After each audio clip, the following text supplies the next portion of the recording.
warahmatullahi wabarakatuh. Kami dari kelompok 3 akan membahas tentang yang berjudul Kos Starlight 77S.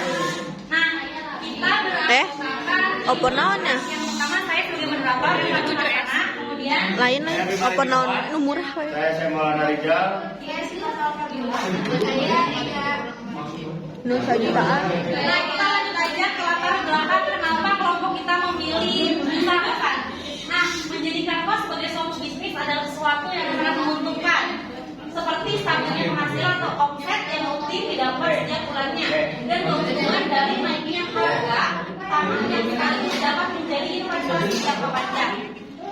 Nah, di kota-kota besar yang notabene-nya kota pelajar dan industri seperti kota Majalengka, banyaknya pelajar dan mahasiswa untuk menimba ilmu di sekolah maupun di universitas yang ada di Majalengka, menjadikan usaha kos ini semakin diminati, apalagi dengan lokasi kos yang dekat dengan sekolah atau bangunan. Bisnis ini sangat menguntungkan.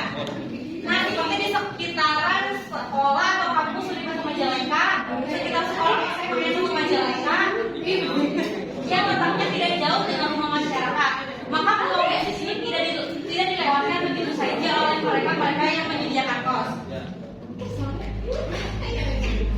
Kemudian tadi juga sudah dijelaskan bahwa ada sebuah industri. Nah, industri ini sekaligus kan banyak karyawan di pabrik gitu ya.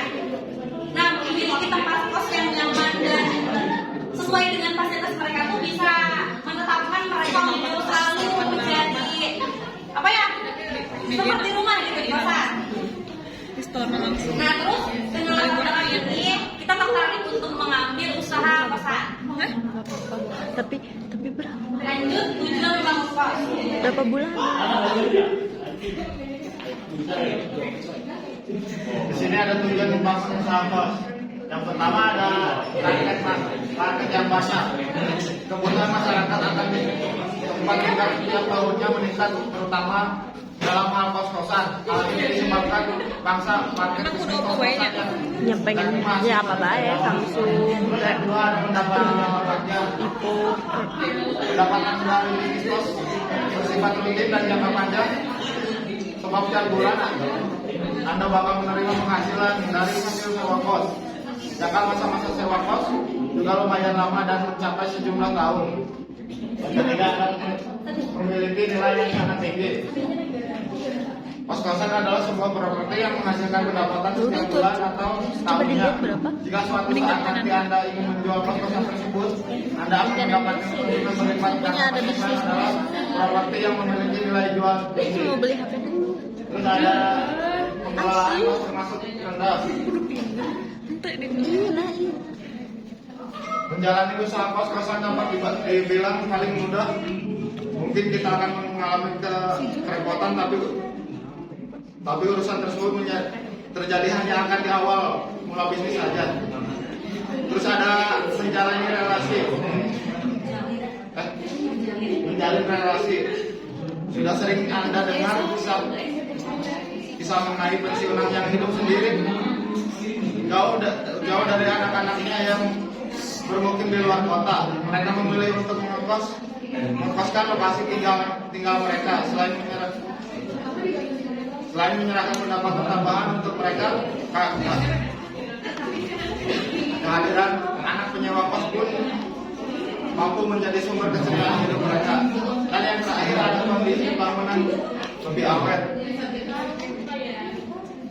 Dikarenakan kita rutin mengecek rumah kos, maka situasi bangunan atau lokasi tinggal kos pasti akan lebih terawat dikomparasikan dengan kita kontrakan rumah. Selanjutnya ada substantif plan.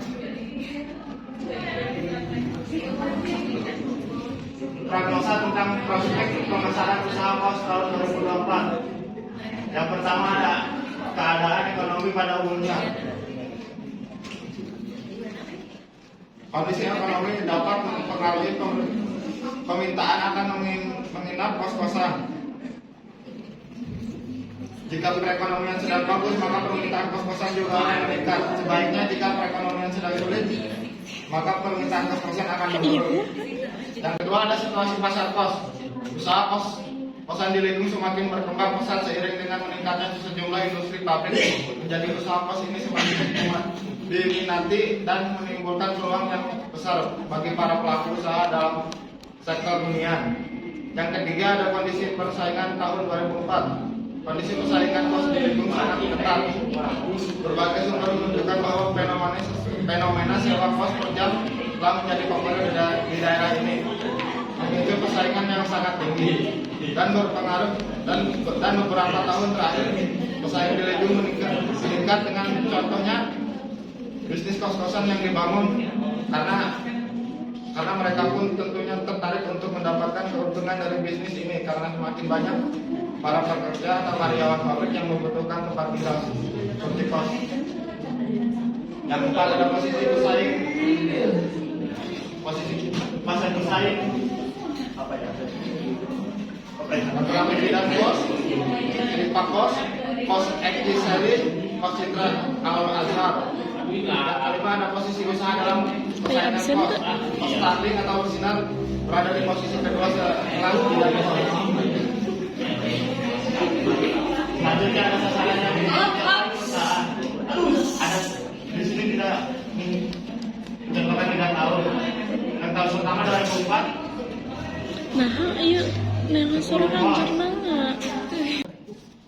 Nah, jadi itu sasaran yang dimiliki sama perusahaan dari mulai 2024, 2025, 2026 itu 5 kamar kos, gitu. Kayak nambah 5 gitu.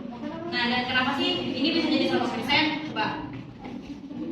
Karena 10 dibagi 10 dikali 100, Hasilnya itu hasilnya 100%. dan seterusnya. Seterusnya.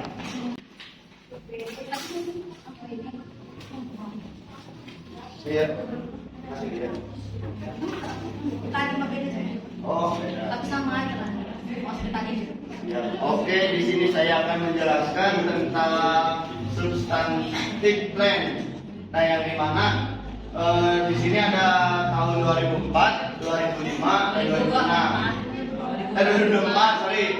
Nah, yang dimaksud di sini yang seperti tadi sudah dijelaskan di 2024 itu 10 dibagi 10 dikali 100 dan hasilnya itu 100. Dan yang kedua 15 dibagi 15 dikali 100 hasilnya 100%. Dan seterusnya 20 dibagi 20 dikali 100 hasilnya 100%. Next one.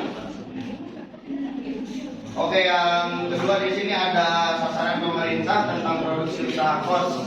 Yang pertama ada kebersihan, yang dimana pemerintah harus memastikan bahwa kos-kosan yang disewakan memiliki standar kebersihan. Dan yang kedua keamanan. Keamanan kos-kosan juga menjadi aspek yang sangat penting. Pemerintah harus memastikan bahwa kos-kosan aman dari hal-hal yang tidak diinginkan.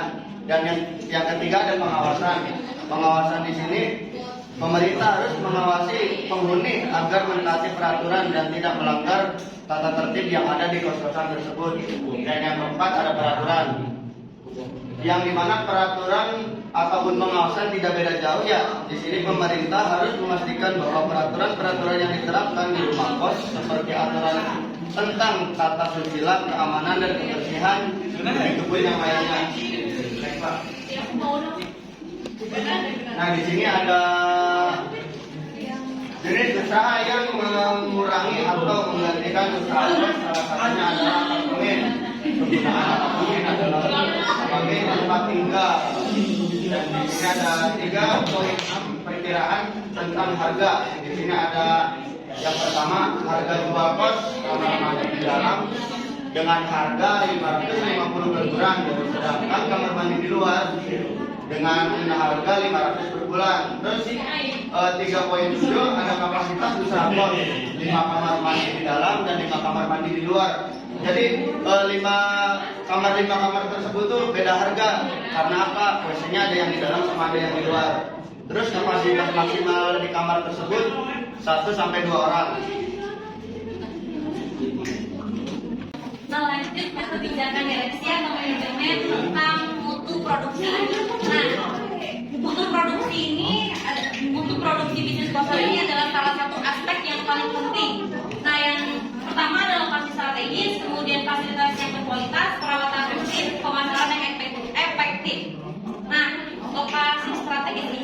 pasti pilih lokasi yang mungkin mudah diakses dengan berbagai macam kebutuhan. Misalkan kalau di kampus yang dekat dengan kampus, nah kalau misalkan di pabrik-pabrik itu yang mungkin dekat gitu dengan lingkungan pabriknya, dan fasilitas yang berkualitas.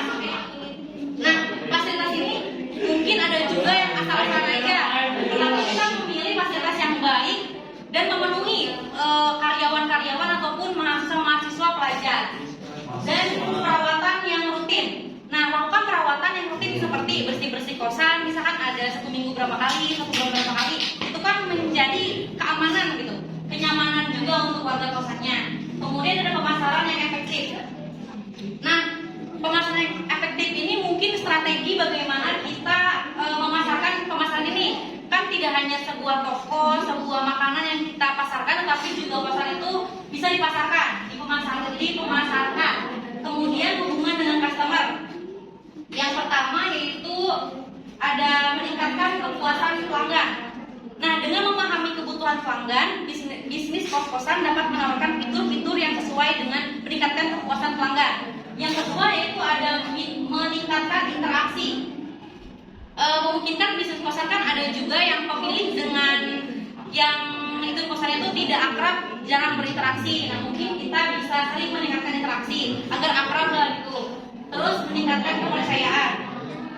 Dengan meningkatkan kepuasan dan interaksi, bisnis kosan juga dapat meningkatkan kepercayaan pelanggan terhadap tempat kos tersebut. Kemudian ada program promosi usaha kosan. Tentu yang pertama ada media sosial dan promosi offline. Nah, media sosial ini bisa dilakukan di Facebook, Instagram, TikTok, itu kan udah zamannya sekarang di teknologi. Nah, kalau misalkan offline itu mungkin bisa pakai banner gitu. Misalnya kita punya usaha, kita pasang banner di situ. Kayak terima kosan, putra-putri, hubungi. Nah, terus di sini ada substansi plan yang selanjutnya, berbagai kesulitan atau hambatan yang mungkin dihadapi pada tahun 2024. Yang pertama itu ada bahan baku. Nah, di sini biaya bahan baku.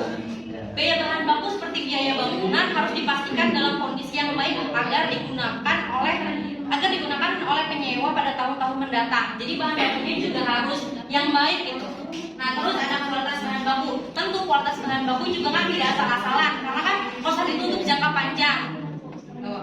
Kemudian ada bahan penolong seperti biaya ketersediaan bahan dan kualitas. Nah, biaya bahan penolong ini seperti kasur, tempat tidur, meja, wifi. Kayak kalau kosannya kan baru bentuk bangunan kosong. Nah, kalau misalkan bahan penolong itu isinya gitu, isi-isinya. Kemudian ada ketersediaan bahan. Ketersediaan bahan ini juga menjadi hambatan. Pemilik kosan harus memastikan bahwa bahan-bahan itu tuh harus selalu tersedia. Kan nggak mungkin kalau di dalam kosan itu tidak sama dengan kosan sebelahnya gitu. Nah, terus kualitasnya. Kualitas bahan penolong yang digunakan dapat mempengaruhi kenyamanan dan keamanan penyewa. Nah, kemudian di sini ada modal kerja tenaga. Ketersediaan dana. Nah, ketersediaan dana yang cukup untuk memulai bisnis kosan ini menjadi hambatan. Nah, kan bisnis kosan itu mungkin biayanya itu tidak sedikit, kan lumayan. Untungnya kelompok kami itu mengambil contohnya itu yang mempunyai tanah milik sendiri. Nah, kalau misalkan tidak kan mungkin kita harus beli dulu tanah, terus juga bahan-bahan mentah, kemudian juga tukangnya, terus juga bahan-bahan bangunannya, belum isinya, belum juga nunggu yang bakal isinya gitu. Jadi belum balik modal lah gitu istilahnya. Nah, kemudian juga biaya operasional kayak listrik, terus juga udara dan lain-lain sebagainya gitu. Nah, terus ada resiko. Pasti usaha itu pasti ada resikonya gitu. Nah, kalau misalkan dari kosan ini mungkin ada penyewa yang telat bayar, atau misalkan ada penyewa yang kotor juga mungkin itu bisa jadi resiko sih gitu. Nah, terus ada kebijakan pemerintah, ada peraturan dan perizinan. Kos-kosan itu kan harus ada peraturan dan perizinannya terkait dengan pengoperasian bisnis kosan. Mungkin ada juga yang kos-kosan sering dicek oleh kepolisian gitu kan. Nah, terus ada juga resesi dan perubahan kebijakan pemerintah. Nah, kebijakan yang berubah atau resesi ekonomi dapat mempengaruhi permintaan akan penginapan kos-kosan sehingga bisnis ini dapat mengalami tekanan finansial. Nah, lanjut di sini ada financial plan-nya. Yang pertama, anggaran jangka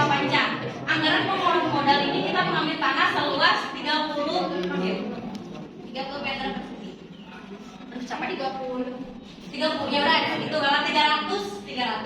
Nah ini tanahnya itu milik sendiri, kemudian dananya itu 300 juta jadi total 300 juta. Nah ini ada kebutuhan bahan pembangunan pos tahun 2024. Ada pasir, bata, genteng, semen, besi beton, keramik, pintu dan kusen, jendela dan kusen, lampu kabel listrik, pipa, dan ini mungkin ada tambahan lain juga, tapi kita masukinnya itu yang penting-pentingnya aja dulu gitu. Nah ini totalnya itu sekitar 45.670.000. Next.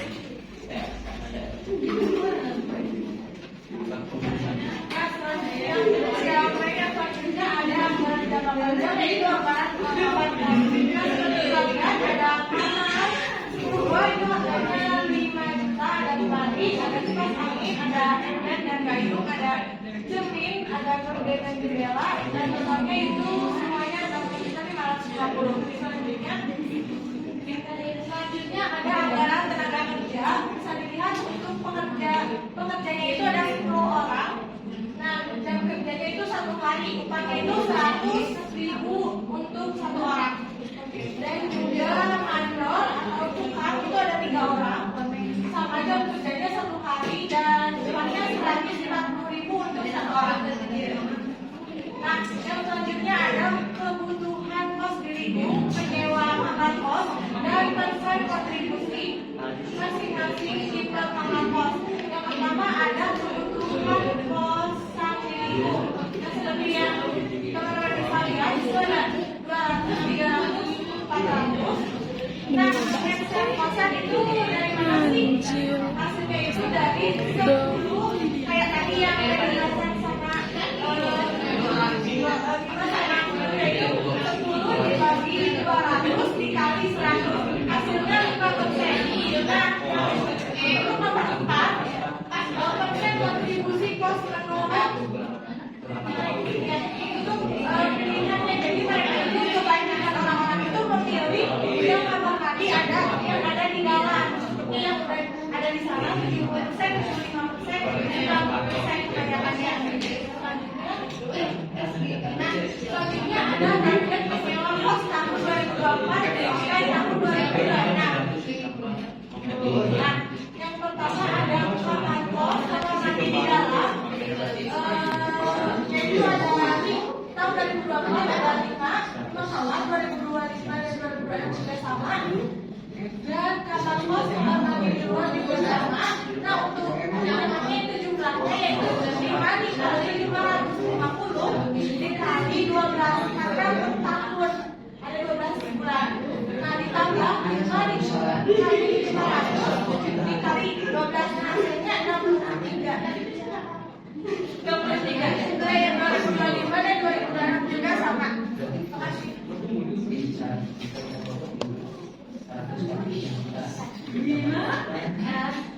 Yang selanjutnya ada proyeksi perkiraan tahun 2024. Nah, proyeksi perkiraan ini ada pendapatan, ini dikurangi dengan biaya atau beban-beban. Pendapatannya untuk tahun 2024 bisa dilihat 63 juta, dikurangi beban air, listrik, wifi, beban pajak, beban kebersihan, beban sampah. Ini untuk labanya 50 juta 420.000. Nah, ini beban air, listrik, dan wifi, beban pajak, dan beban kebersihan. Ini per tahun hitungnya. Selanjutnya ada proyeksi pendapatan di tahun 2024. Ini prediksi pendapatan kita di tahun 2024 itu bukan tidak menyediakan 10 kamar, 5 kamar, kamar mandi di dalam dan 5 kamar lagi kamar mandi di luar. Untuk kamar mandi di dalam seperti yang tadi disebutkan Sipa, harganya itu 550.000 satu kamar per bulan. Sedangkan kamar mandi di luar itu satu kamarnya 500.000 per bulan. Terus untuk pendapatan keseluruhan per bulan bisa dilihat untuk yang kamar mandi di dalam itu 2.750, kamar mandi di luar 2.500. Dan itu untuk pendapatan per tahunnya. Yang selanjutnya ini anggaran operasional dari kos-kosan kita. Yaitu ada listrik, air, wifi, perawatan lingkungan, terus ada pajak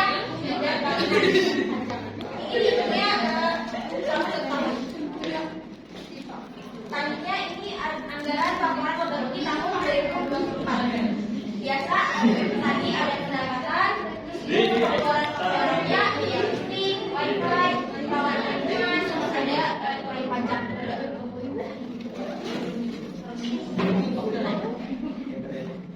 Mungkin sekian presentasi dari kelompok kami.